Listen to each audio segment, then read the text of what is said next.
வணக்கம் மக்களே, நான் உங்கள் சிக்ஸ் ஃபேஸ். நம்ம இன்றைக்கி எங்கே இருக்கோம்னு கேட்டிங்கன்னா விவசாய திருவிழாங்க. இதை பார்க்க தாங்க வந்திருக்கோம். இங்கே வந்து விதவிதமான நெல்மணிகள், கண்டெடுக்கப்பட்ட நெல்மணிகள், அழிந்து வரக்கூடிய நெல்மணிகளை வந்து இவங்க காப்பாற்றி இப்போ கண்டெடுத்து அதை பயிரிட்டு வருகிறாங்க. அதெல்லாம் நம்ம பார்க்குறதாங்க வந்திருக்கோம். நானும் உங்களுக்கு அதை பற்றி விளக்கமாக சொல்கிறேன். வாங்க இப்போது இந்த விவசாய பண்ணைக்குள்ளே நம்ம போகலாம்.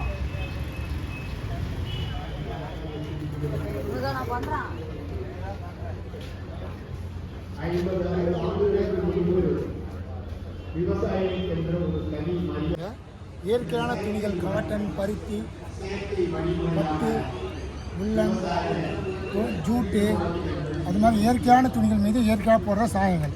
இது வந்து பதிமுக கட்டை, இது கடுக்கா, இது படிகாரம், இது ஜாபரா விதைன்னு ஒரு விதை, இது கடுக்காப்பூ, கருவேல மரப்பட்டை, இது ஆனியன் தோல், இது மாதிரி இவர் மாதுளம் இலை, இது இது மாதுளம் தோல், இது பாதாம் இலை, இது மாதிரி இது அவுரி இண்டிகோ, இதெல்லாம் வச்சு அந்த இயற்கையான சாயத்தை வச்சு இது மாதிரி துணிகள் மீது சாயம் போடுறது.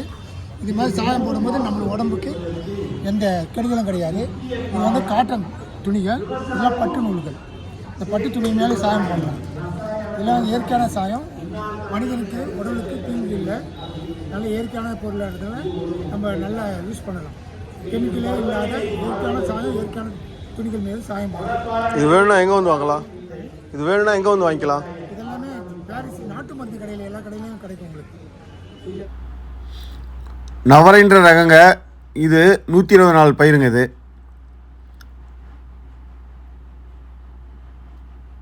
பாருங்கள், அதோட நெல்மணியை பாருங்கள். பிசினி, இது 140 நாள் பயிருங்க. இது பெண்களுக்கு வந்து மாதவிடாய் காலத்தில் வந்து இடுப்பு வலிக்கு ரொம்ப நல்லதுங்க. ஆற்காடு கிச்சிலி சம்பா, இது 130 நாளுங்க. இது கருடன் சம்பா, இது 140 நாளுங்க. இந்த பயிர் இது ஆரோக்கியத்துக்கு ரொம்ப நல்லதுங்க. இது கொள்ளக்கார், இது 100 நாள் பயிருங்க. இந்த வகை பயிர் பார்த்திங்கன்னா ரொம்ப உயரம் கம்மியாகவே இருக்குங்க. அதனால தான் இது கொள்ளக்காருன்னு சொல்லுவாங்க. பவானி, இது 140 நாள் பயிருங்க. இது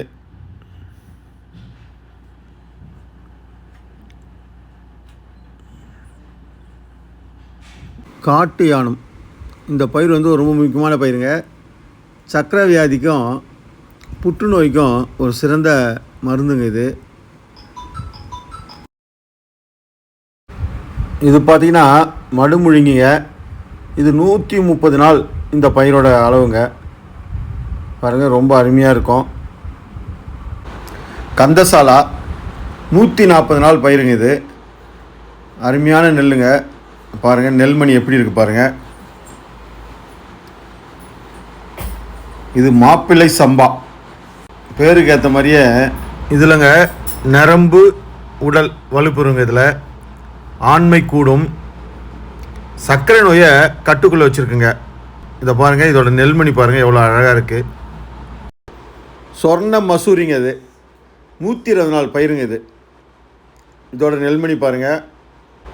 சேலம் சம்பாங்க, 120 நாள் பயிருங்க. இதை சாப்பிட்டோம்னா தசை, எலும்பு, நரம்பு மண்டலம் இதெல்லாம் ரொம்ப வலுப்பெறுங்க. மிளகு சம்பா, இது வந்து 150 நாள் பயிருங்க. இது பாருங்கள், நெல்மணி பாருங்கள், மிளகு மாதிரியே இருக்குது. இது பால் குடைவாழைங்க, 140 நாள். இதோட நெல்மணி பாருங்கள் எப்படி இருக்குன்னு. நாட்டு பொன்னி, 130 நாளுங்க. இது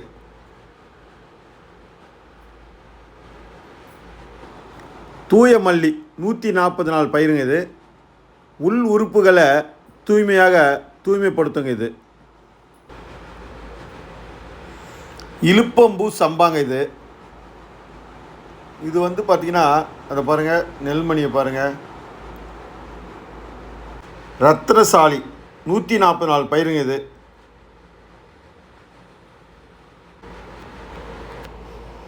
செங்கல்பட்டு சிறுமணிங்க. 140 நாள் பயிருங்க இது.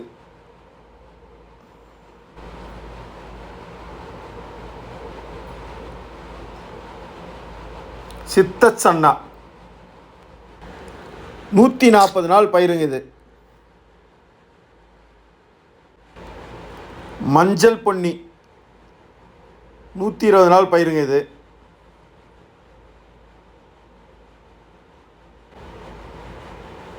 சிவன் சம்பா 140 நாள் பயிருங்க இது.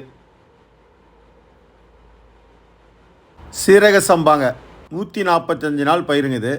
இது சாப்பிட்டா அழகு கூடும், ஜீரணம் நல்லா ஆகுங்க. இதுதாங்க இப்போ பிரியாணிக்கெலாம் நல்லா யூஸ் பண்ணுவாங்க. நோய் எதிர்ப்பு சக்தி இதில் அதிகங்க. ரொம்ப அருமையாக இருக்கும், வாசனை அருமையாக இருக்குங்க. பாருங்கள், அனைத்து விதமான நெல்மணிகளும் இருக்குங்க. இதெல்லாம் கண்டெடுக்கப்பட்ட நெல் பயிருங்க. சமுதாயத்தில் அழிஞ்சிட்டு வரக்கூடிய நெல் பயிரை வந்து இதன் மூலயமா நம்ம கண்டெடுத்து இப்போ வந்து விதை உற்பத்தி பண்ணி பயிரிடுறாங்க. காஞ்சிபுரம் மாவட்டம், அம்பத்தூர் வட்டம், கூழாங்கல்சேரி கிராமம்.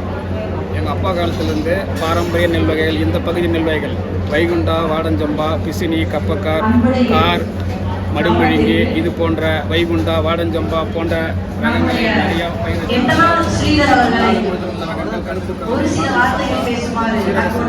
சீரக சம்பா, துளசி வாசனை சீரக சம்பா, கம்பன் சம்பா, கருடன் சம்பா, கொத்தமல்லி சம்பா, தூயமல்லி, இப்படிப்பட்ட பல நவரா போன்ற நெல் ரகங்கள், ரகங்களை நாங்கள் பாதுகாத்து வருகிறோம். குறிப்பாக ஒரு சில ரகங்களை விவசாயம் செய்து வருகிறோம்.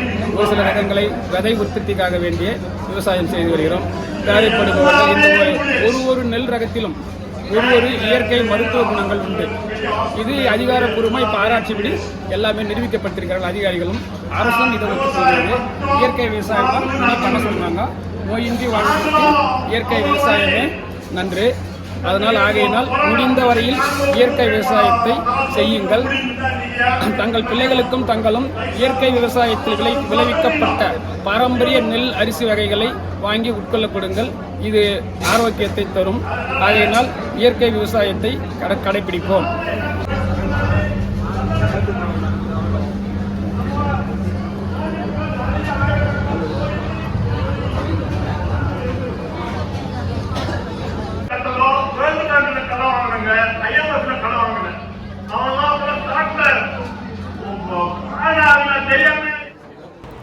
பாருங்க, ஓலையால் பின்னப்பட்ட பாரம்பரிய வகை கிளிகிளிப்பை, அந்த குழந்தைகள் விளையாடுறதுக்கு உண்டான பொருட்கள் இதெல்லாம் இப்போ அழிஞ்சிக்கிட்டே வந்துருச்சுங்க. நம்மால் முடிந்தவரை விவசாயத்தை காப்போம். நம் நாட்டு விவசாயிகள் விளைவிக்கும் பொருட்களை வாங்கி பயன்பெறுவோம். அழிந்து வரும் நெற்பயிர்களையும் பாதுகாப்போம். வாழ்க பாரதம், வளர்க விவசாயம்.